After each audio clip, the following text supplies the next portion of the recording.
Some people say that we are currently living in a dictatorship, and last I checked, we were supposed to be living in a democracy. But I think that we are somewhere in between those two things. We do still, at this point in time, have an election every 5 years, or sometimes more often. But many of the things that our Prime Minister has said and done do not sit well with the idea of the democratic mandate. After all, nobody voted for digital ID, yet that was sort of forced on us after Labour got into power in 2024. Obviously, there's a lot of opposition, but just recently the King, in his, I'm guessing, written by the Labour cabinet speech, or perhaps written by the string pullers that control the Prime Minister and the cabinet. Who knows? It's very easy to start to go down conspiracy theory rabbit holes. But the thing about the current Prime Minister is that he says things such as he's going to smash the gangs and stop the illegal migrants from entering the country, but that's not happening at all. And that makes me think it's just words. He's just saying these things to appeal. He's trying to be popular, quite possibly with no intention on ever following through on that. When he was with President Trump, he claimed that he was a proponent of free speech. Britain's had free speech for a very long time and will continue to do so. But yet again, what he says and what he does are two different things.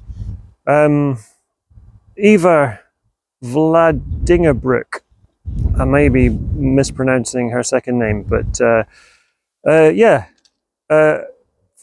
Dutch lady, young lady from Holland, who was planning to come and speak at the Unite the Kingdom rally on Saturday, has been prevented by Kier Starmer from doing that, and other people too.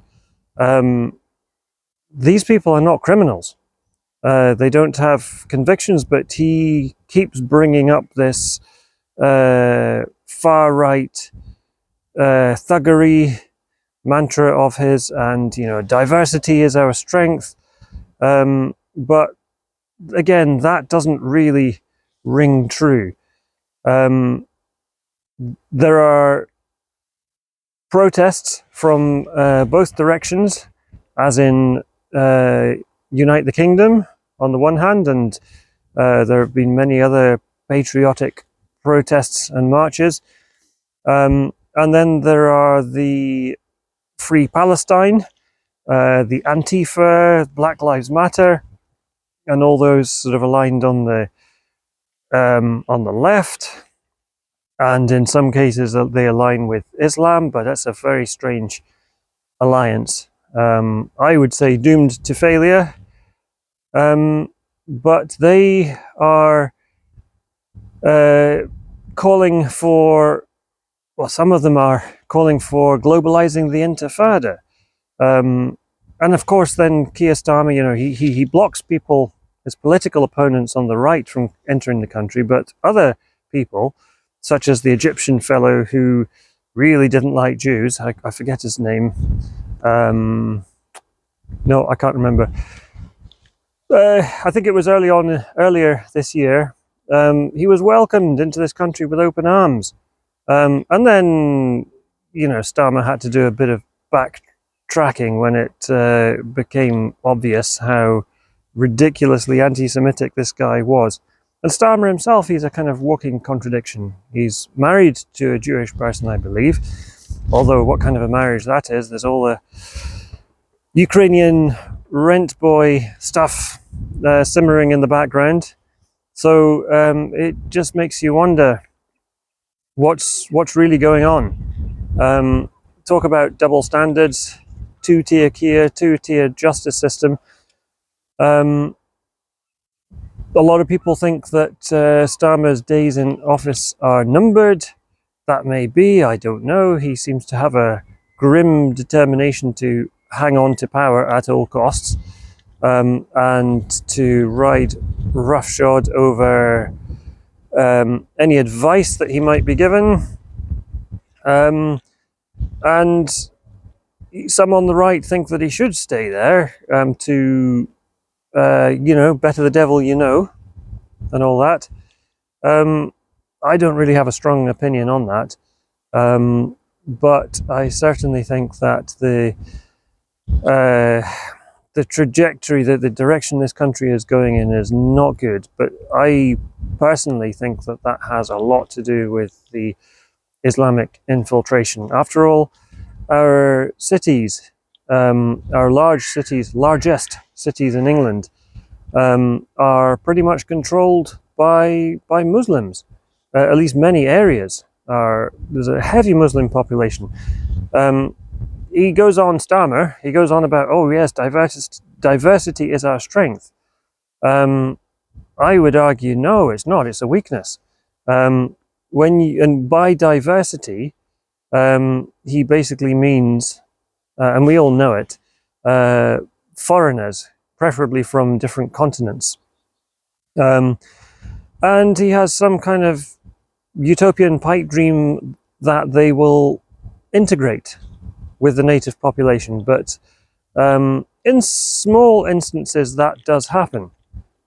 Usually, when the numbers coming in are very small, and there is not really any option other than to integrate. But when you bring in huge numbers, they congregate together. It's human nature, in-group preference. It's the language barrier as well. You are going to speak with and hang around people who speak the same language rather than foreigners who you don't understand. It's human nature. But our current Prime Minister and the current regime seem to be living in some kind of fantasy land. And the sooner, the more people wake up to this and recognize that this is a self-destructive path we're on. Suicidal empathy is not going to get us anywhere positive. And the globalist utopian dream also, it's very hard to see a positive outcome at the end of this. Anyway, a few more slightly random, rambly thoughts. Very nice evening here, quite cold for me, but thanks for being with me and listening, and see you next time.